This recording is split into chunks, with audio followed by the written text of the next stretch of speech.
Hello and welcome to our English learning series using the shadowing method. In today's lesson, we have chosen the story, The Tale of Peter Rabbit, for our practice.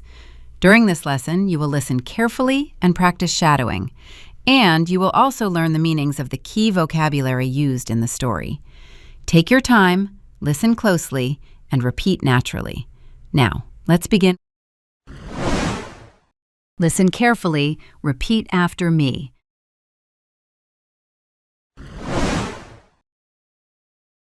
One day, Mrs. Rabbit said, "We need bread." Again, listen carefully. One day, Mrs. Rabbit said, "We need bread."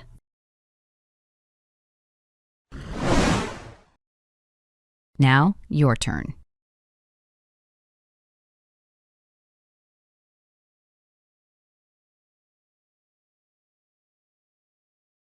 Say it again.